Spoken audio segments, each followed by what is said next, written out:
Bonjour à tous et bienvenue sur la chaîne Explique-moi ça. Aujourd'hui, je vous explique les règles de Monstervania. Alors, c'est un jeu de Sylvestre Pastor illustré par Alberto Cernuda et c'est édité chez Zacatrus.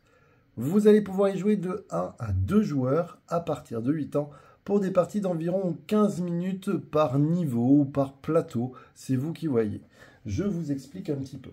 Le principe, c'est qu'on est sur un jeu un peu à la Metroidvania, un jeu avec des niveaux qui vont changer, qui vont être évolutifs.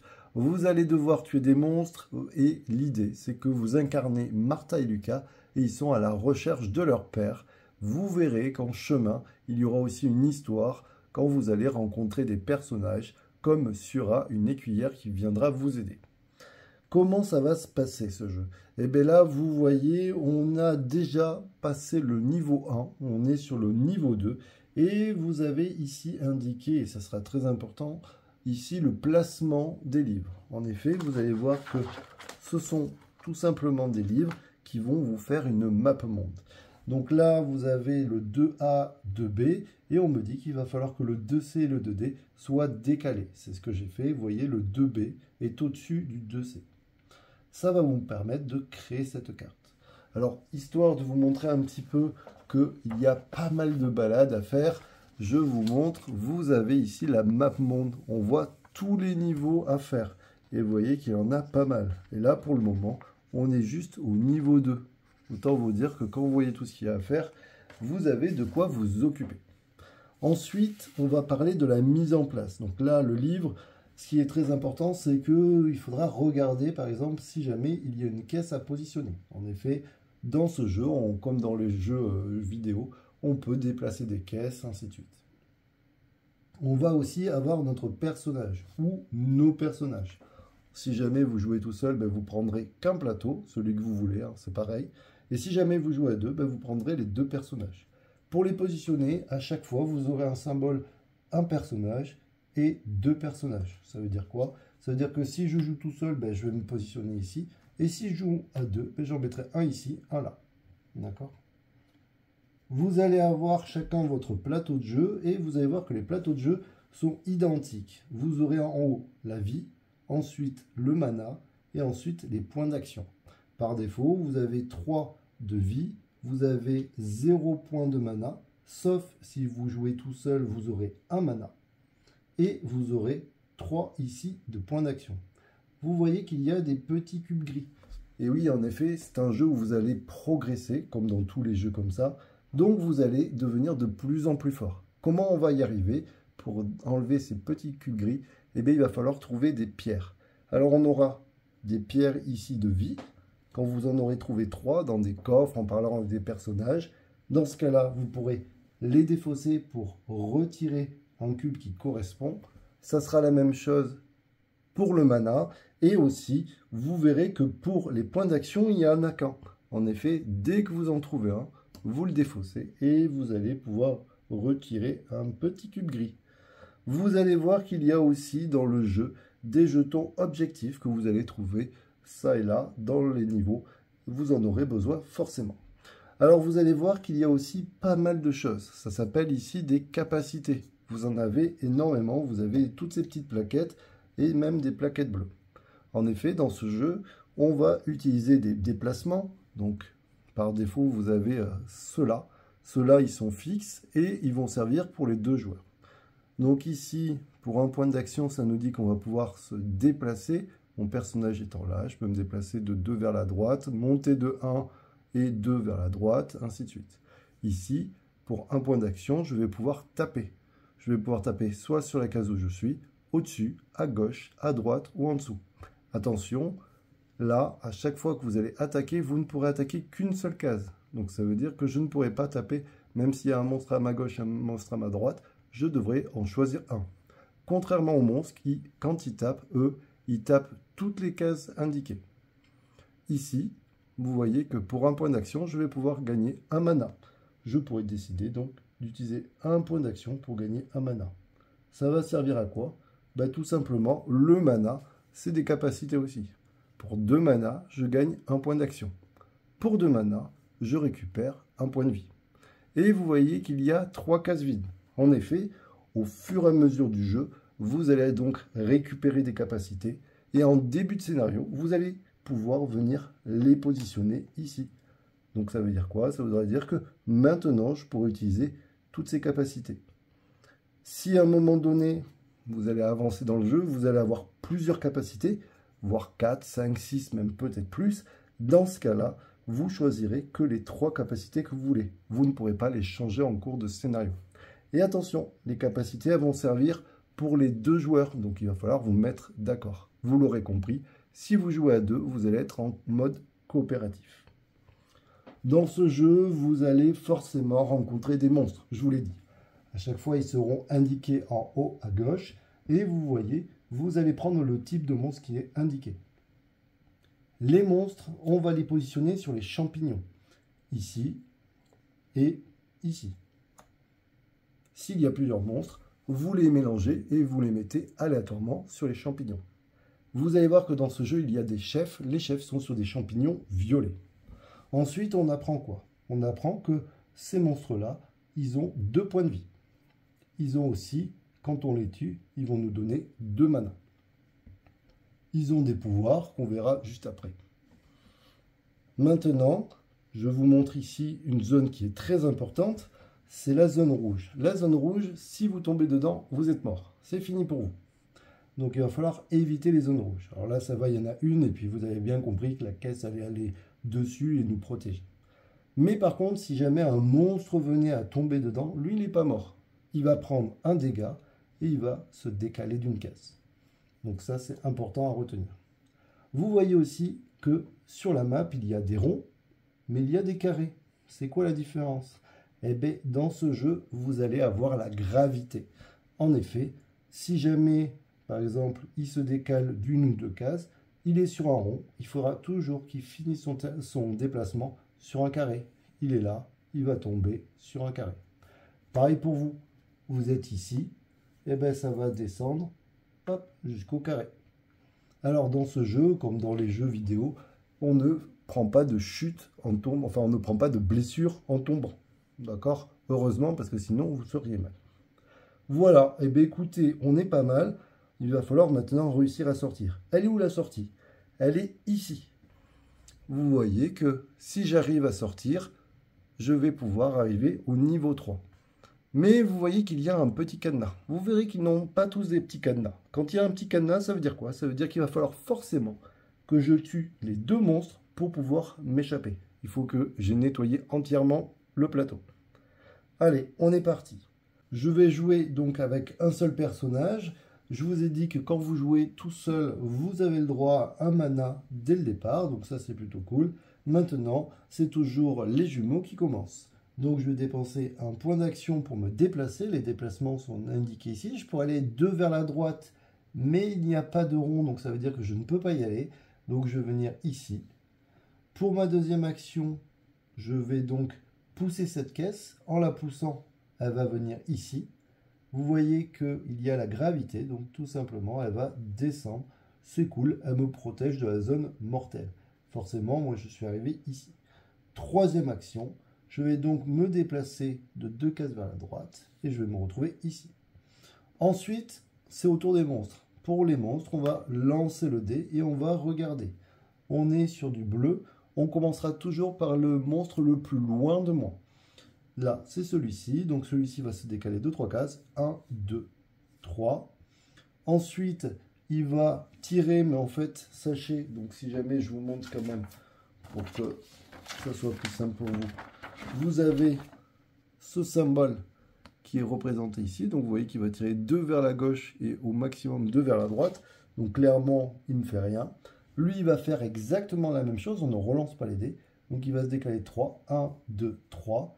Il prend la gravité. Donc il descend ici. Il tire à 2, il tire à 2. Il ne se passe rien. Et il y avait l'arc. Alors je ne vous l'ai pas montré, mais l'arc, vous voyez, il est de l'autre côté. Et l'arc, en fait, il va tirer que sur les cases en diagonale et de 2 au maximum. Il est là, 1, 2. Et bon, vous aurez compris que lui, il était loin de me tuer. C'est de nouveau à moi de jouer. Je récupère donc mes 3 actions et je vais donc réfléchir comment les dépenser. Pour une action, je vais me décaler de 2 cases vers la droite. Donc je vais, hop, descendre et carrément chuter jusqu'ici. J'aurais très bien pu m'arrêter, hein, je ne suis pas obligé de me décaler de 2 cases, j'aurais pu m'arrêter puis décider d'aller le taper. Je me dis que de toute manière, il va venir vers moi. Pour une autre action, je vais me décaler de 2 cases, donc je vais me retrouver ici. Et pour une troisième action, je pourrais, tiens, décider avec ma dernière action de gagner un mana. Ça peut peut-être me servir. Voilà, on passe maintenant à l'étape des monstres. Et l'étape des monstres vont lancer de nouveau le dé et on va regarder ce qui est indiqué en rouge. En rouge, ça dit quoi? Ça veut dire qu'ils vont récupérer un point de vie si jamais ils en avaient perdu. Ce n'est pas le cas. Ils vont se déplacer de 2 cases en ma direction. Donc lui, il va faire 1. Vous l'aurez compris. Alors, on prend toujours le plus loin. Donc c'est lui. 1, il vient ici.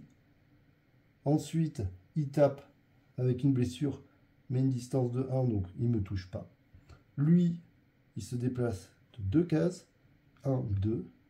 Il tape à une distance de 1. Il ne me touche pas. C'est de nouveau à moi.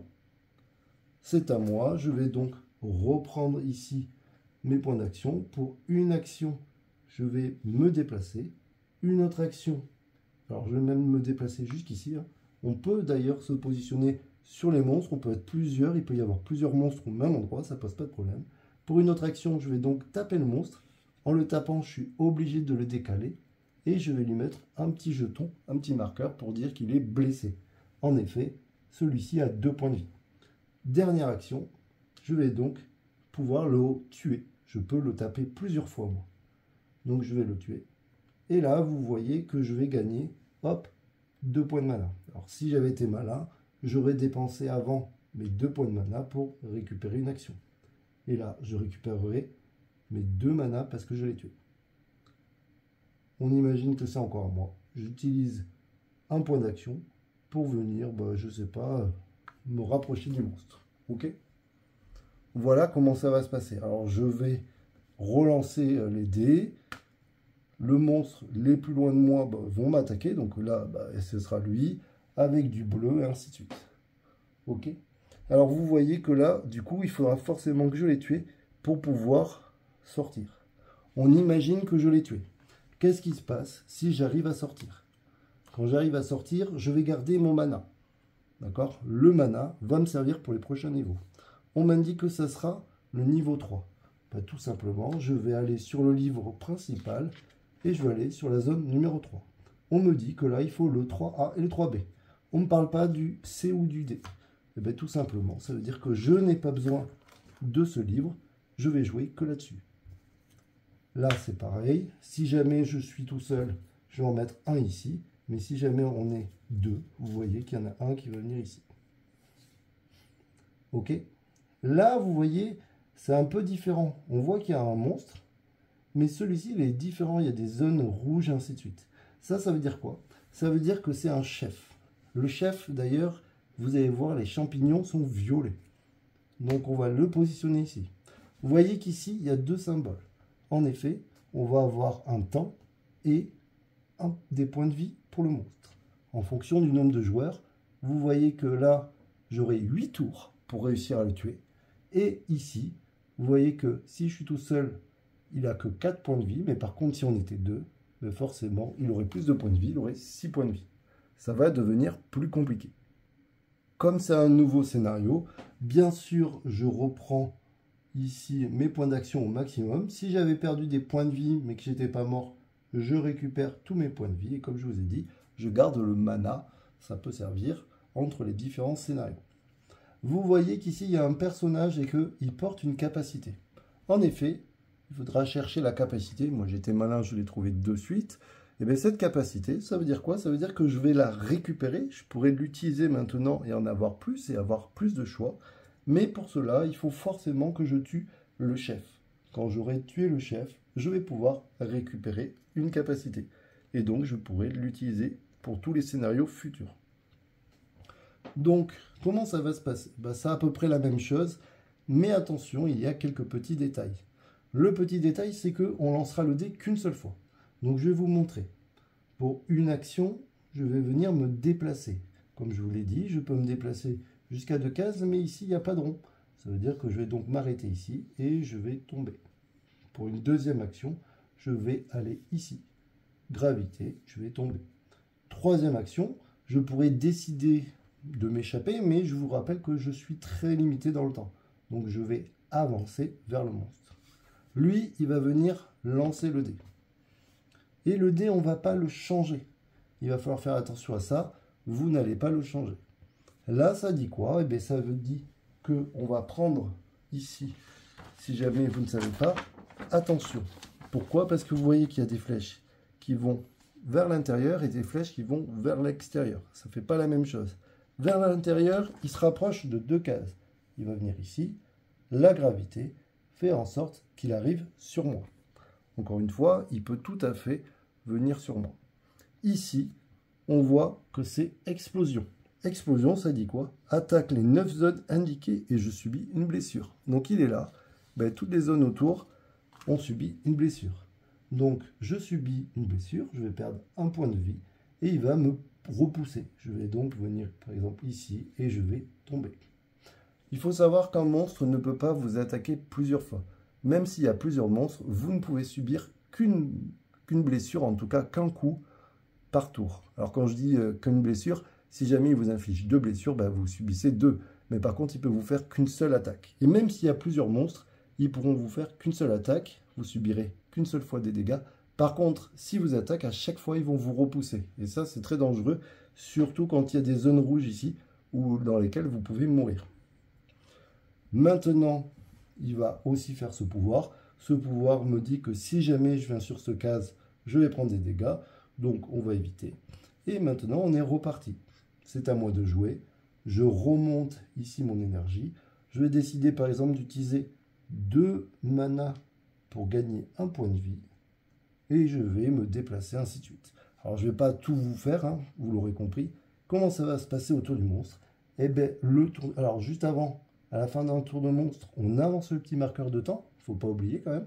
Et donc, comment ça se passe? Ben là, on imagine qu'on arrive autour du monstre. On était sur le 4. Eh bien, on va venir tourner le dé. Et il va venir sur le 5. On fera le pouvoir du 5. Et après, vous voyez, vous allez changer juste la face du dé. Vous n'allez pas relancer le dé. Sauf là, bien sûr, ici, ça nous demande de relancer le dé. Mais dans l'idée, si vous êtes sur le 2, la prochaine fois, ça sera le 3, ensuite le 4, ensuite le 5, et ainsi de suite. Maintenant, on imagine, bien sûr, que je l'ai tué. J'ai récupéré, hop, ici, cette capacité. Je la mets là. Ces petits marqueurs, on n'a plus besoin. Et on est arrivé au niveau 4. Arrivé au niveau 4, eh ben, je vois que je n'ai pas besoin non plus du livre. Et je vais pouvoir continuer. Attention, par exemple, dans ce niveau, vous aurez un monstre ici, mais vous voyez que vous n'avez que 2 tours pour réussir à sortir. Si jamais vous ratez, il faudra reprendre à 0, et bien sûr, vous remettrez votre vie, votre énergie à fond. Vous voyez qu'ici, il n'y a pas le cadenas, vous n'êtes pas du tout obligé de combattre les monstres. Vous pouvez vous échapper. D'ailleurs, je vous conseille de vous échapper. Ici, il y a plusieurs monstres. Qu'est-ce qui se passe quand il y a plusieurs monstres? Déjà, vous voyez, il faudra le 5A et le 5B. Et on voit que le 5C et le 5D vont venir ici. Alors, je ne vais pas le faire, mais vous comprenez. Quand c'est comme ça, je vais prendre tous les monstres. Ici, je vais les choisir. Je vais les mélanger et je vais les positionner aléatoirement sur tous les champignons. Vous voyez? Et ici, ça vous indique le nombre de monstres. Ici, il m'en faudra 1. Ici, il m'en faudra 2 parce qu'il y a 2 champignons. Ici, il m'en faudra 2 comme ça parce qu'il y a aussi 2 champignons. Et là, vous voyez qu'il y a Sura. Sura, elle dit quoi? Elle dit que, vous voyez, il y a un petit 0,1. Et bien, je vous ai dit qu'on était quand même dans un jeu où il y avait aussi des dialogues. Vous prendrez votre livret de dialogue, vous ouvrirez la page et vous irez chercher Sura avec le 0,1. Et vous avez toute une histoire, en tout cas, elle va vous raconter des choses. Elle sera là pour vous aider. Là, vous voyez qu'il y a une zone 54. Je vous le dis, parce que je connais le jeu, on ne peut pas y accéder. Ça donne envie, mais on ne peut pas. Pourquoi? Parce qu'il y a une capacité qu'on n'a pas pour le moment, et donc on ne peut pas y atteindre. Dans ce jeu, vous serez sûrement amené à revenir en arrière pour, une fois qu'on aura la capacité, réussir à bondir et venir débloquer le 54. Donc il y a plein de choses où vous allez revenir en arrière, essayer d'avancer d'un côté. Si vous êtes bloqué, vous allez pouvoir partir ailleurs. Voilà comment ça va se passer. Là, pareil, il n'y a pas de chef, mais par contre, vous êtes limité dans le temps. Il faudra vous dépêcher. Voilà un petit peu. Vous voyez qu'il y a différents scénarios Il y a des coffres dans lesquels vous allez pouvoir, hop, récupérer les pierres de mana, par exemple, et ainsi de suite. Donc le jeu est très complet. Vous avez donc pas mal d'histoires. Encore une fois, vous avez toute l'aide de jeu, donc je vais pas vous expliquer toutes les capacités, il y en aurait trop, mais vous avez tout ça de capacité. Tout est bien expliqué, ça pose pas vraiment de problème. Encore une fois, si vous avez des questions sur le déplacement ou autre, vous regardez bien ce qui est indiqué ici. Quelques petits points de règle que je vous rappelle. Vous pouvez être plusieurs sur la même case, que ce soit vous ou plusieurs monstres au même endroit. Vous pouvez tout à fait traverser les monstres, ça ne pose pas de problème. Pour les attaques, quand vous attaquez un monstre, il est repoussé et vous avez le droit d'attaquer plusieurs fois avec bien sûr plusieurs points d'action. Mais par contre, vous ne tapez que sur une seule des zones. Les monstres, quant à eux, vous tapent sur toutes leurs zones, donc il va falloir faire attention à ça. Par contre, les monstres peuvent vous attaquer qu'une seule fois. Ils peuvent vous infliger qu'une fois des dégâts. Dans ce cas-là, s'il y a plusieurs monstres qui vous tapent, vous allez juste être décalé. Attention, si vous arrivez dans une zone mortelle, les zones rouges, ben là par contre vous perdez la partie. Donc il faudra faire très attention à ça. Quand un monstre arrive dans une zone mortelle, en fait, eux, ils ne meurent pas. Par contre, ils perdent un point de vie. Ils sont décalés. Voilà pour les choses. Ensuite, vous allez avoir, n'oubliez pas, les pancartes. Si elles sont pas avec un cadenas, vous n'êtes pas obligé de tuer les monstres. Vous pouvez juste vous dépêcher à sortir. Par contre, s'il y a un cadenas, vous devez nettoyer la carte. Pour enlever les petites zones grises, vous êtes obligé de récupérer les pierres. Quand vous avez 3 pierres de vie, 3 pierres de mana, ben vous pouvez, hop, enlever un petit cube en fonction si c'est du mana ou de la vie. Pour ce qui est des points d'action, dès que vous en avez un, vous pouvez, hop, enlever un petit cube. N'oubliez pas que les capacités, vous pouvez en avoir au maximum 3 de plus. Vous allez devoir les choisir, surtout si vous en avez beaucoup. Et celles-ci, elles vont servir pour les 2 joueurs. Voilà, je pense que j'ai fait le tour. Donc, moi, je vous dis bonne partie, les amis. Et comme d'habitude, n'hésitez pas à vous abonner, à liker, à partager et surtout à l'essayer. Allez, ciao, ciao, les amis.